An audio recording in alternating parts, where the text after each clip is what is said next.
कल हमने पढ़ा था contact and non contact forces के बारे में, ठीक है।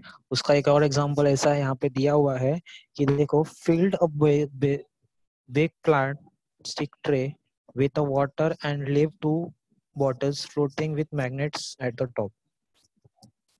एक बड़ा सा ट्रे लेंगे, उस ट्रे के अंदर हम लोग क्या लेंगे, पानी लेंगे, पानी के अंदर दो एम्प्टी बॉटल रखेंगे ऐसा, और उसके ऊपर दो बार मैग्नेट रखेंगे, ठीक है ना। एक का डायरेक्ट फेसिंग नॉर्थ साइड और दूसरा साउथ। तो उसका डायरेक्शन तुम देख सकते हो, जब दोनों का अपोजिट साइड एक दूसरे के सामने रहेगा तो वो क्या करेगा, अट्रैक्ट करेगा, ठीक है। Opposite poles attract each other, ठीक है। तो बॉटल भी क्या कर, मैग्नेट अट्रैक्ट करने की कोशिश करेगा, लेकिन मैग्नेट क्या है, वो बॉटल भी है, बॉटल के साथ वो बॉटल भी क्या करेगा, अब आगे आने की कोशिश करेगा, क्योंकि बॉटल तो एम्प्टी है, ठीक है ना। पूरा पानी नहीं, थोड़ा सा पानी भर के रखो ताकि पूरा आधा फ्लोट हो, ठीक है ना। बॉटल में थोड़ा सा पानी रखना, ओके। पूरा खाली भी नहीं रखना, नहीं तो बैलेंस नहीं हो पाएगा, ओके। और अगर मैं मैग्नेट चेंज करूँ तो, कोई एक मैग्नेट अगर चेंज करूँ तो दोनों का साइड क्या हो जाएगा, सेम हो जाएगा, और सेम साइड फेसिंग करेगा तो वो क्या होगा, रिपेल होगा। तो यहाँ पे भी बॉटल जो है वो क्या हो रही है, एक दूसरे से अट्रैक्ट हो रही है और रिपेल हो रही है विदाउट टचिंग, ठीक है ना, यूजिंग द मैग्नेटिक फोर्स। तो I can say that this is also one type of non contact force. समझ में आया, ठीक है। तो दो मैग्नेट्स के बीच में भी नॉन कॉन्टैक्ट फोर्सेस होता है, ठीक है। तो ये कॉन्टैक्ट और नॉन कॉन्टैक्ट फोर्स का एक और एग्जांपल हो गया। अब यहाँ पे नेक्स्ट हम लोग पढ़ेंगे topic balance and unbalanced force, ठीक है। बैलेंस एंड अनबैलेंस्ड फोर्स में क्या है, इसका एग्जांपल देखो यहाँ पे, उस जो दिया है वो टेबल में, ठीक है ना। यहाँ पे एक टेबल है, उस टेबल के आइदर साइड में मैंने बीच में एक बॉक्स रखा है या एक पर्टिकुलर सपोर्ट रखा है, दोनों तरफ से मैंने क्या किया, स्ट्रिंग बांधा है, ठीक है ना। यहाँ से भी एक स्ट्रिंग है, यहाँ से भी एक स्ट्रिंग है, ओके। दोनों स्ट्रिंग के एंड पोर्शन पे एक पैन रखा हुआ है, ठीक है। तो पैन है, ठीक है, कंटेनर टाइप पैन रहेगा। अब यहाँ पे भी एक वेट रहेगा, यहाँ पे भी एक वेट रहेगा आइदर साइड में, और ये इसका जो सपोर्ट है वो बीच में। अब एक तुम लोग अपना सा लॉजिक लगाओ, यहाँ पे अगर मैं 100 ग्राम्स रखूंगा और यहाँ पे भी 100 ग्राम्स रखूंगा, तो दोनों तरफ में क्या रहेगा, वो बैलेंस रहेगा, बराबर। ये जो पर्टिकुलर सपोर्ट है वो स्टेडी रहेगा, क्योंकि दोनों तरफ फोर्स अप्लाई सेम हो रहा है। जितना फोर्स मैं यहाँ पे अप्लाई करूंगा उतना ही फोर्स वो स्ट्रिंग पे होगा, और स्ट्रिंग पे जितना फोर्स अप्लाई होगा उतना ही वो इस पर्टिकुलर सपोर्ट पे होगा, ठीक है। तो दोनों तरफ से अगर दोनों स्ट्रिंग पे सेम फोर्स अप्लाई होगा तो ये क्या होगा, दोनों तरफ से बैलेंस होगा, वो हिलेगा ही नहीं। समझ में आ रहा है मैं क्या बोल रहा हूँ।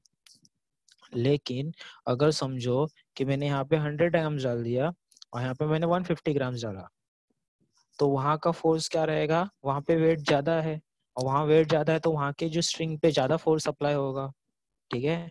और स्ट्रिंग पे ज्यादा फोर्स अप्लाई होगा तो ये जो सपोर्ट है वो थोड़ा थोड़ा क्या हो जाएगा, उस तरफ सरकने लगेगा, ठीक है ना। पूरा फोर्स उस तरफ आएगा तो ये सपोर्ट जो रहेगा वो उस तरफ चला जाएगा। इमेजिन कर सकते हो ना डायग्राम देख के, कि जिस तरफ से मैं ज्यादा वेट डालूंगा उस तरफ क्या रहेगा, जिस तरफ मैं ज्यादा फोर्स डालूंगा उस तरफ क्या रहेगा, ज्यादा फोर्स अप्लाई होगा, और उस तरफ में वो क्या होगा, उस तरफ में वो पर्टिकुलर सपोर्ट जाएगा, ठीक है, पुल होगा, ओके। तो यहाँ पे 150 है, मैं यहाँ पे 200 डालूंगा तो यहाँ का वेट अब ज्यादा है, मतलब यहाँ पे फोर्स ज्यादा रहेगा, तो ये जो पर्टिकुलर सपोर्ट रहेगा वो इस तरफ पुल होगा और इस तरफ में आके वो सरकेगा। समझ में आ रहा है। तो ये क्या बोलते हैं, बैलेंस एंड अनबैलेंस फोर्स। अगर मैं दोनों तरफ में सेम फोर्स अप्लाई करूँ तो वो सपोर्ट नहीं हिलेगा, ठीक है। तो उसे हम कहेंगे बैलेंस्ड फोर्स, क्योंकि दोनों तरफ सेम है, 100 ग्राम्स 100 ग्राम्स, तो वो स्टेडी रहेगा। मैं यहाँ पे 150 डालूंगा, यहाँ पे भी 150 डालूंगा, तो भी वो क्या रहेगा, बैलेंस फोर्स, बराबर। लेकिन अगर मैं यहाँ पे 150 डालूंगा और यहाँ पे 200 डालूंगा तो वो अनबैलेंस हो जाएगा, बराबर। अनबैलेंस हो जाएगा तो वो में प्रॉपर उस क्या रहेगा, फोर्स बराबर से रहेगा नहीं, तो वो पूरा एक ही तरफ में झुक जाएगा, एक तरफ में चला जाएगा, ओके। ये हो गया एक एग्जांपल बैलेंस और अनबैलेंस का। एक और एग्जांपल क्या है, बच्चे, तुम लोगों ने कभी देखा टग ऑफ वॉर खेला रहेगा, ठीक है ना, टग ऑफ वॉर खेला है। टग ऑफ वॉर में क्या होता है, दोनों तरफ में सेम नंबर ऑफ चिल्ड्रंस रहेंगे और अपने अपने तरफ में वो क्या करेंगे, पुल करेंगे, ठीक है ना। फॉर एग्जांपल इफ आई से कि एक पर्टिकुलर स्ट्रिंग है, ठीक है, यहाँ पे भी 6 बच्चे, यहाँ पे भी 6 बच्चे, एक तरफ में अपने आप को क्या कर रहे, खींच रहे, 6 बच्चे इस तरफ खींच रहे और ये 6 बच्चे इस तरफ खींच रहे, बराबर। तो थोड़ा मजा आएगा खेलने में, थोड़ा देखने में मजा आएगा, ठीक है ना, थोड़ा बैलेंस फोर्स रहेगा वो। लेकिन अगर मैं बोलता हूँ कि यहाँ पे अगर समझो यहाँ पे 4 ही बच्चे हैं, ठीक है ना, सेम एज के, सेम एज ग्रुप के, सेम साइज के, सेम एज ग्रुप के, ऐसे होने चाहिए। ऐसे नहीं कि वो बच्चे 10वीं के होंगे और ये बच्चे फर्स्ट सेकंड स्टैंडर्ड के, उतना तो थोड़ा लॉजिक रहेगा वहां पे। वो भी एग्जांपल एक बोल सकता हूँ अनबैलेंस फोर्स का। मैं अगर एक ही स्टैंडर्ड की बात करूँ तो एक ही एज ग्रुप के बच्चे, यहाँ पे 4 बच्चे, यहाँ पे 6 बच्चे हैं, तो जाहिर सी बात है जो 6 बच्चे रहेंगे तो 6 बच्चों की तरफ का फोर्स ज्यादा रहेगा, और तो जो जीतेगा कौन से साइड के, 6 साइड वाले बच्चे का जीत जाएंगे, ठीक है। तो इसीलिए बैलेंस क्या होना चाहिए, सेम होना चाहिए। यहाँ पे 6 और यहाँ पे 4 रहेगा तो ऑब्वियस सी बात है ये इस तरफ के बच्चे जीत जाएंगे, ठीक है ना, समझा, सेम रहेगा। Balance and unbalance force, tug of war जब तुम खेलते हो तो टग ऑफ वॉर में सेम तरफ बच्चे होने चाहिए, 6 बच्चे यहाँ पे भी और 6 बच्चे यहाँ पे रहेंगे, तो वो देखने में और वो खेलने में थोड़ा सा मजा आएगा, ठीक है ना। अगर दोनों तरफ में सेम रहेंगे तो, ठीक है। अगर यहाँ पे समझो यहाँ पे सिर्फ 3 4 4 बच्चे खेल रहे हैं सेम एज ग्रुप के, यहाँ पे 6 बच्चे हैं, तो जीतेगा कौन सा साइड, 6 बच्चों की तरफ वाला साइड वाला जीतेगा, क्योंकि वहां पे ज्यादा बच्चे हैं, ज्यादा फोर्स अप्लाई हो रहा है, और ज्यादा फोर्स अप्लाई हो रहा है तो वो अनबैलेंस फोर्स हो जाएगा, और अनबैलेंस फोर्स हो जाएगा तो पूरा वो जो रहेगा वो कहाँ पे रहेगा, इस तरफ में लोग जीतेंगे, ठीक है। चलो अभी मैं बोल दिया कि चलो ठीक है, यहाँ पे भी 4 बच्चे हैं, यहाँ पे भी 4 बच्चे हैं, ठीक है। लेकिन अभी क्या हो गया कि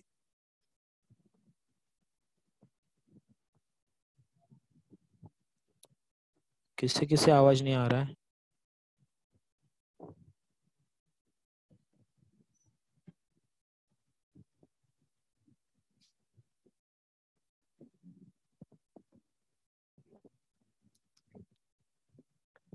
ठीक है। एक और एग्जांपल लेते हैं। एक एग्जांपल क्या रहेगा कि बड़ा सा अगर एक ग्रेन का कंटेनर है, ठीक है ना, और अगर हमें क्या करना है, उसे पुश करना है, ठीक है, एक बड़ा सा कंटेनर रहेगा, लकड़ी का कंटेनर रहेगा ग्रेन का, ठीक है ना, तो मुझे एक जगह से दूसरी जगह पुश करना है। तो मैं अगर एक पर्सन को बोलूँ पुश करने के लिए तो वो उसको हार्ड पड़ेगा या टाइम लगेगा, और 2 पर्सन को अगर बोलूंगा उससे करने के लिए, पुश करने के लिए, तो किसमें ज्यादा इजीली जाएगा वो। कंटेनर एक ही है लेकिन मुझे एक जगह से दूसरी जगह पे पहुंचाना है, ठीक है ना। समझो कि यहाँ पे कंटेनर है और यहाँ पे ए पोजीशन से मुझे बी पोजीशन पे लेके जाना है, ठीक है ना। मैं पहले एक ही पर्सन को बोलूंगा उससे यहाँ पे लेके जाएगा, तो वो उसको पुश करते करते लेके जाएगा, उसको टाइम लगेगा, ठीक है ना। उससे पुश करते करते जाएगा, वो धीरे धीरे धीरे धीरे धीरे पुश करेगा, वो टाइम लगेगा, ठीक है ना। एट द सेम टाइम में अगर उसी पर्टिकुलर बॉक्स को 2 लोगों को बोलूं पुश करने के लिए, तो 2 लोगों में क्या होगा, फोर्स ज्यादा अप्लाई होगा, और फोर्स ज्यादा अप्लाई होगा तो वो जरा इजीली जाएगा उस जगह पे, बराबर, ठीक है ना। तो इसीलिए बोला जाता है कि where force is applied is both the same direction the movement is easy, दोनों तरफ से सेम, ऐसा नहीं कि एक इस तरफ से खींच रहा है उससे इस तरफ से, दोनों अगर उसको धक्का मारेंगे तो वो क्या होगा, इजीली दूसरे पोजीशन पे मूव होगा, ठीक है ना। तो डिपेंडिंग अपॉन दी फोर्स कि कौन कितना ज्यादा फोर्स अप्लाई कर रहा है। यहाँ पे किसी को डाउट,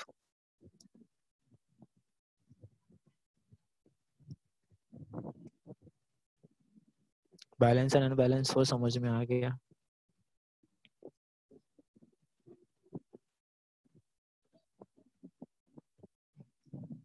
ठीक है ना। आगे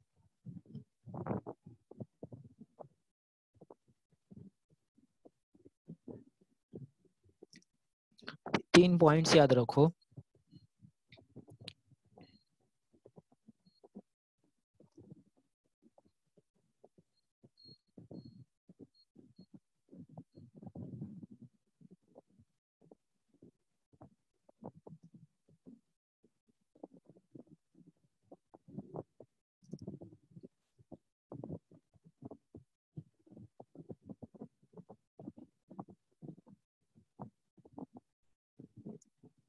okay, on a contrary it more mass, contrary मतलब अपोजिट, ठीक है ना, अपोजिट साइड पे, उसका उल्टा।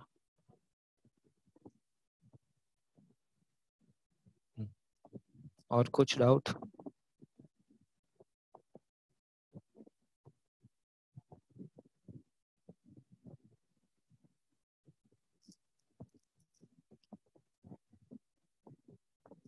किसे स्क्रीन ब्लैंक जा रहा है? 3 पॉइंट्स देखो। If several forces are applied on an object in a same direction, the force is equal to the addition of that object. मतलब क्या कि मैं अगर किसी एक ऑब्जेक्ट के ऊपर फोर्स अप्लाई करूंगा, ठीक है ना, अगर मैं एक जन का फोर्स अप्लाई करूंगा तो टोटल वेट कितना, टोटल फोर्स क्या होगा उस एक पर्सन का। दो लोग उसे पुश करेंगे तो टोटल कितना फोर्स अप्लाई होगा दो लोग के हिसाब से। 3 रहेगा तो बढ़ेगा, 4 रहेगा, जितने ज्यादा फोर्स अप्लाई करूंगा उस पे ज्यादा फोर्स अप्लाई होगा उस पर्टिकुलर ऑब्जेक्ट के ऊपर, सेम डायरेक्शन में, ठीक है ना। एक पर्सन करेगा तो थोड़ा कम फोर्स अप्लाई होगा, दो लोग पुश करेंगे तो ज्यादा फोर्स अप्लाई होगा, 3 लोग पुश करेंगे तो ज्यादा और ज्यादा फोर्स अप्लाई होगा उसके ऊपर, 5 लोग उसे पुश करेंगे तो और ज्यादा, जितने ज्यादा लोग बढ़ेंगे उसे पुश करेंगे उतना ज्यादा उस पे फोर्स अप्लाई होगा इन अ सेम डायरेक्शन। पुश कर रहे सब एक ही डायरेक्शन में पुश होना चाहिए। समझ में? एक गाड़ी अगर समझो बंद पड़ी है, ठीक है ना, अकेला है वो, ड्राइवर अकेला है, ठीक है, उसके साथ में तो ड्राइवर सीट पे बैठेगा, पीछे से एक पर्सन उसको पुश करने की कोशिश करेगा, गाड़ी स्टार्ट ही नहीं हो रही है, कार स्टार्ट नहीं हो रही है, बाजू से कोई आदमी जाता रहेगा तो उसको हेल्प करने के लिए वो क्या करेगा, वो भी अपनी गाड़ी से उतरेगा और पुश करने की कोशिश करेगा। ऐसे चलता हुआ एक आदमी पुश करेगा, 2-3 लोग 4-5 लोग पुश करेंगे तो क्या होगा, थोड़ा हेल्प रहेगा वो गाड़ी चलने के लिए, स्टार्ट होने के लिए, ठीक है ना, ऐसा होता है। Next, if a two person are applied on a one object in opposite direction, the force equal to the difference acts on a object, ठीक है ना। अगर ऑब्जेक्ट एक ही है लेकिन दो लोग उसे दो अपोजिट डायरेक्शन में खींच रहे, एक फोर्स यहाँ पे खींच रहा है, एक फोर्स यहाँ पे खींच रहा है, ठीक है ना। तो यहाँ पे अगर समझो, मैं यहाँ पे बोलता हूँ कि यहाँ पे भी ये समझो कि 6 स्टैंडर्ड का बच्चा है, यहाँ पे भी 6 स्टैंडर्ड का बच्चा है, तो 6 - 6 0, तो यहाँ पे जो फोर्स अप्लाई होगा वो क्या होगा, कुछ भी फोर्स अप्लाई नहीं हो रहा। दिमाग में जा रहा है कुछ? एक ऑब्जेक्ट है, ठीक है ना, एक ऑब्जेक्ट है, यहाँ पे एक बच्चा 6 स्टैंडर्ड का बच्चा खींच रहा है। मैं अगर मैं एक स्टैंडर्ड की बात करूंगा तो वो एज ग्रुप भी सेम होना चाहिए, सेम साइज, सेम बॉडी, ठीक है ना। आजकल तो एक ही स्टैंडर्ड में रह के भी उनकी बॉडी साइज अलग अलग होती है, लेकिन मैं अगर दो लोग बोलता हूँ तो दो सेम तरीके के लोग होने चाहिए, ये हमेशा बात याद रखना, ठीक है ना। दो सेम टाइप के लोग, सेम बॉडी के, सेम फिजिक के बॉडी। अगर एक बच्चा यहाँ से खींच रहा है, एक बच्चा यहाँ से खींच रहा है, तो 6 - 6 0 हो जाएगा। तो यहाँ पे उस ऑब्जेक्ट के ऊपर कितना फोर्स अप्लाई होगा, कुछ भी नहीं, खींच रहा है यहाँ से खींच रहा है और उतना ही फोर्स अप्लाई हो रहा है दूसरे साइड से भी, तो वो बॉक्स हिलेगा ही नहीं। अगर मैं बोलता हूँ कि यहाँ पे अगर ये पर्टिकुलर यहाँ पे 6 स्टैंडर्ड का बच्चा खींच रहा है, यहाँ पे 8 स्टैंडर्ड का बच्चा उसको पुश कर रहा है, ये यहाँ से पुश कर रहा है, वो यहाँ से पुश हो रहा है, तो 8 - 6 2 होगा, ठीक है। तो किसके तरफ ज्यादा पुश होगा वो, मैं पुश करने की बात कर रहा हूँ, ठीक है, ये यहाँ से पुश कर रहा है, यहाँ से पुश हो रहा है, तो जो 8 - 6 2 होगा तो उस पे कितना फोर्स अप्लाई होगा, 2, ठीक है। तो वो जो पर्टिकुलरली वो जो जाएगा, वो बॉक्स जाएगा, वो किस तरफ जाएगा, इस तरफ जाएगा, ठीक है ना। समझ में आया कि नहीं? यहाँ से 1 स्टैंडर्ड का बच्चा खींचा पुश कर रहा है, यहाँ से 6 स्टैंडर्ड का बच्चा पुश कर रहा है, तो वो जो ऑब्जेक्ट रहेगा वो किस तरफ मूव होगा, इस तरफ में, जहाँ से ज्यादा फोर्स आ रहा है। समझ में आ रहा है मैं क्या बोल रहा हूँ? तो उस पर्टिकुलर ऑब्जेक्ट पे कितना फोर्स अप्लाई होगा, उन दोनों के डिफरेंस में, उन दोनों का डिफरेंस, ठीक है ना। स्टार्टिंग में दोनों तरफ 6 सेम सेम फोर्स अप्लाई हो रहा है तो उस बॉक्स के ऊपर कुछ फोर्स अप्लाई होगा ही नहीं, लेकिन अभी यहाँ पे 8 यहाँ पे 6 है, तो उस पे कितना फोर्स अप्लाई होगा, 2, क्योंकि यहाँ से 8 आ रहा है लेकिन वहां से वो 6 माइनस भी तो हो रहा है, जा रहा है दिमाग में। यहाँ से 8 टाइम्स फोर्स आ रहा है लेकिन यहाँ से 6 टाइम फोर्स उल्टा जा भी रहा है, तो इस पर्टिकुलर ऑब्जेक्ट पे सिर्फ 2 ही फोर्स अप्लाई होगा, 2 टाइम्स फोर्स ही अप्लाई होगा। ठीक है।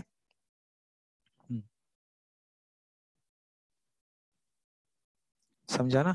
तो if an object applied on one object in opposite direction, the equal force is on the difference of that object.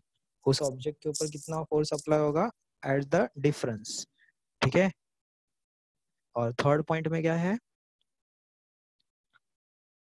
A force is expressed in a magnitude and direction. Force is a vector quantity. Scalar और vector quantity तुम लोगों ने सुना है ना, पढ़ा 7 में पढ़ा है। ठीक है ना? तो फोर्स जो होता है वो एक्सप्रेस इन मैग्नीट्यूड, उसमें डायरेक्शन भी गिना जाता है और उसका मैग्नीट्यूड, पॉजिटिव नेगेटिव, उससे खींचा जा रहा है कि उसको पुल किया जा रहा है कि पुश किया जा रहा है। ठीक है ना?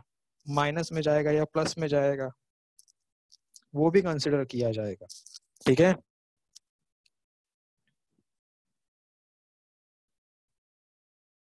मेरा आवाज धीरे आ रहा है?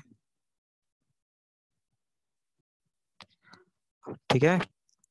तो force is express in magnitude and direction. Force में मैग्नीट्यूड होता है, पोजीशन होती है, नेगेटिव फोर्स, पॉजिटिव फोर्स। ठीक है। उसका स्ट्रेंथ होता है एज वेल उसका डायरेक्शन भी होता है।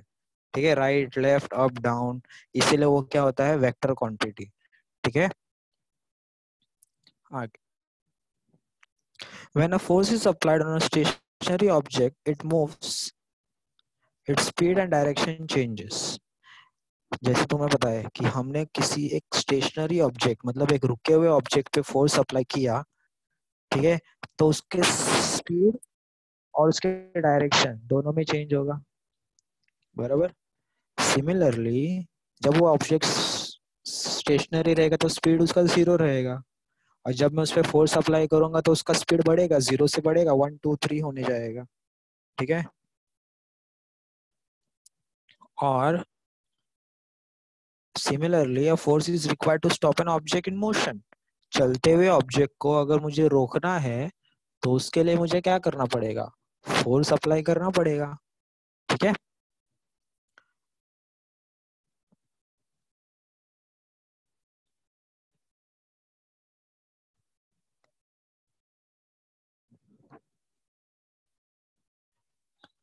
हाँ, तो similarly force is required to, हाँ मैं बताया नहीं, समझाने, हाँ समझ आओ। ठीक है। किसी भी एक स्टेशनरी ऑब्जेक्ट को, रुके हुए ऑब्जेक्ट को, स्टेशनरी ऑब्जेक्ट को अगर मुझे मूव करना है, उसकी स्पीड चेंज करनी है, तो मुझे फोर्स अप्लाई करना पड़ेगा। एज वेल एज जब कोई मोशन वाले ऑब्जेक्ट को, चलती हुई ऑब्जेक्ट को रोकना रहेगा तो भी मुझे फोर्स अप्लाई करना पड़ेगा। ठीक है ना? So for an object if have to speed change the speed, change the direction,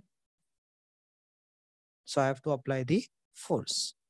बिना फोर्स के मैं उसका ऑब्जेक्ट का साइज, उसका स्पीड या उसका डायरेक्शन चेंज नहीं कर सकता हूँ। उसी तरह से ऑब्जेक्ट का साइज अगर चेंज होना है, ठीक है ना, उसका शेप अगर चेंज करना है, तो भी मुझे उसका फोर्स अप्लाई करना पड़ेगा उसके ऊपर। फॉर एग्जाम्पल तुम लोग आटा गूंथते हो, ठीक है ना, आटा गूंथते हो तो आटा में क्या होता है, क्या करते हो, उसको फोर्स अप्लाई करते हैं।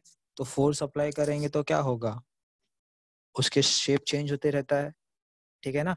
उसी तरह से पॉटर होता है, पॉटर जो पॉट बनाते हैं, ठीक है ना, वो लोग भी क्या करते हैं, उसे उसने तरह से फोर्स अप्लाई करते हैं। ठीक है। फोर्स अप्लाई करेंगे तो जैसा फोर्स अप्लाई करेंगे उस हिसाब से वो पॉट में डिजाइन आता है, राउंड शेप, ओवल शेप में जितना डिजाइन रहता है, छोटे छोटे बारीकी से डिजाइन किया जाता है। ठीक है ना? तो वो सब फोर्स अप्लाई किया जाता है। ठीक है ना? रबर बैंड, रबर बैंड को भी तुम स्ट्रेच करोगे, फोर्स अप्लाई करोगे तो वो एक्सपांड होगा। ठीक है, रबर बैंड को जितना खींचोगे, जितना तानोगे, उतना बड़ा होगा। ठीक है ना? तो ये सब एग्जांपल्स है कि जिसमें हम लोग को बता सकते हैं कि किसी भी ऑब्जेक्ट का अगर मुझे शेप चेंज करना है तो भी मुझे उस पर फोर्स अप्लाई करना पड़ेगा। ठीक है ना? किसी को शेप देना है, किसी का शेप चेंज करना है, ठीक है, तो वो सब चीजों के लिए फोर्स अप्लाई करना पड़ेगा। So if there are more than one force acting on a body, the effect on the body is due to the net force. तो ये भी तुम लोगों ने पढ़ा है कि अगर किसी एक ऑब्जेक्ट के ऊपर दो से ज्यादा फोर्स अप्लाई होगा, एक दो तीन जितना भी रहेगा, तो उस ऑब्जेक्ट के ऊपर क्या होगा, उसका टोटल फोर्स अप्लाई होगा। ठीक है, टोटल नेट फोर्स अप्लाई होगा। ठीक है, एक बॉक्स को अगर एक जन धक्का मारेगा तो वो एक का ही फोर्स लगेगा, दो लोग धक्का मारेंगे तो दो लोग का फोर्स लगेगा, तीन लोग धक्का मारेंगे तो तीन लोग का टोटल फोर्स अप्लाई होगा। उस हिसाब से वो बॉक्स आगे आगे ही जाएगा ना। समझ में आया मैं क्या बोल रहा हूँ? ठीक है ना। तो फिलहाल इतना, आज के लिए इतना ठीक है, इतना रीड करो। ठीक है, और तुम लोग का एक होमवर्क सब लोग ध्यान से सुनो। ये 3 पॉइंट्स, ये 3 पॉइंट्स तुम लोग को लिखने 5 टाइम्स। ठीक है, ये 3 पॉइंट्स 5 टाइम्स लिखना है। सबने होमवर्क देखा? स्क्रीनशॉट ले लो इसका, स्क्रीनशॉट ले लो। ऊपर के जो 3 पॉइंट्स है ए बी एंड सी, ये तीनों पॉइंट्स तुम्हें 5 टाइम्स लिखने हैं।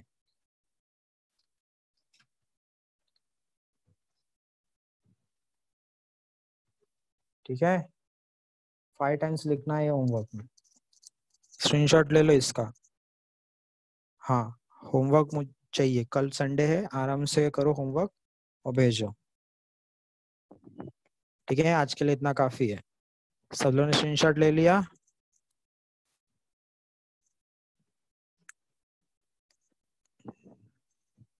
हाँ, टेस्ट हुआ है, जिसका जिसका चेक कर रहा है उसका भी भेज दिया हो। धीरे धीरे टाइम, 5 टाइम्स होमवर्क है, 5 ऊपर लिखा है मैंने, 5। पंकज ठाकुर, आप देखो। ठीक है, चलो आज के लिए इतना ही है।